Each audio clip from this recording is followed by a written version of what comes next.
Amantes da justiça divina, bem-aventurados que têm fome e sede de justiça, porque serão saciados.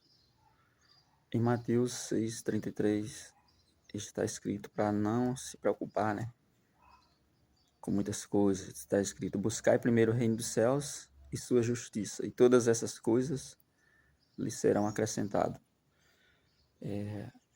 As pessoas estão preocupadas com muita coisa porque não tem como não estar preocupado com muitas coisas, né, para os humanos na modernidade, na atualidade, porque o mundo está moderno, cheio de muitas coisas para nos apegar, para que a gente desvie o foco e deixe de colocar talvez Deus em primeiro lugar, porque Deus diz amar a Deus sobre todas as coisas, né? A palavra de Deus pede isso, mas a gente está realmente ligado a muitas coisas e desligado muitas vezes de Deus.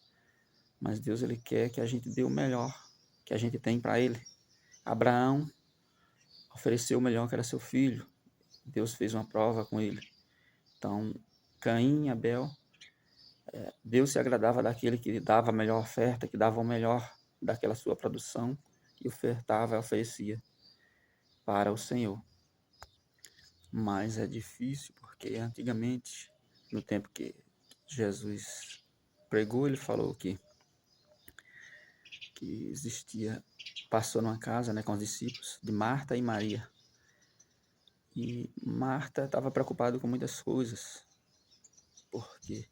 Porque já naquela época já tinha os planos, o ser humano já tem seu livre-arbítrio, então ele quer decidir por ele mesmo, muitas vezes ele quer buscar segurança por ele mesmo, muitas vezes ele quer resolver as coisas por ele mesmo, esquecendo da dependência de Deus, esquecendo que Deus dá o livre-arbítrio, Deus dá a sugestão, como a gente tem que viver, mas ele dá também, ele abençoa, e ele também protege, e ele provê. Então, se a gente confiar nele, ele vai nos ajudar no caminho e prover daquilo que a gente necessita.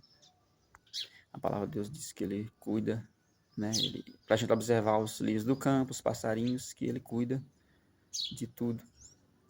Mas a gente é preocupado principalmente porque pelas dificuldades que a gente encontra por achar que a segurança vem da gente mesmo, que a gente pode ter essa independência.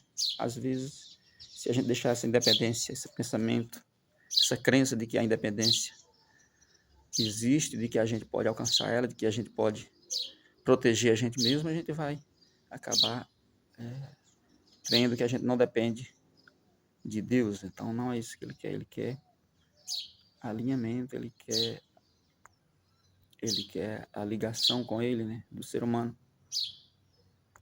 Mas as pessoas estão assim na atualidade, querendo fazer tudo por conta própria, querendo criar leis por conta própria, esquecendo das leis de Deus, querendo uma religião que lhe agrade a sua vontade, a vontade da carne, a vontade de fazer as coisas do jeito deles, né? As pessoas estão assim.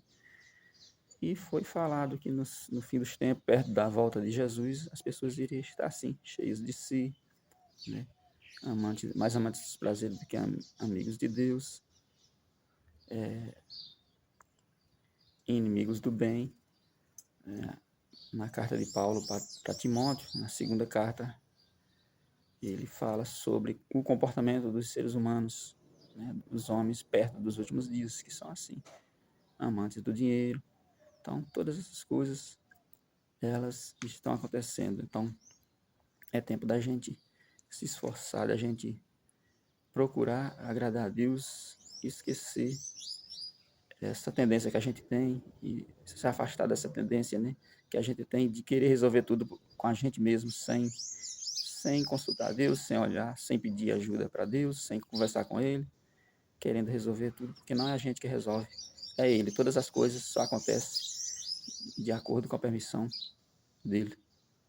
E aí é claro que a gente tem sonho de fazer uma faculdade, de fazer alguma coisa, de fazer academia, coisas simples, coisas mais necessárias, coisas menos necessárias, coisas para a nossa vaidade, para tudo. As pessoas têm essa tendência de ir acumulando uma lista de necessidades, de prioridades e buscando colocar em prática.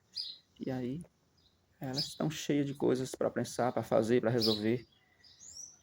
Mas é nessa hora que Deus diz: buscai primeiro o reino dos céus, e todas essas coisas vos serão acrescentadas.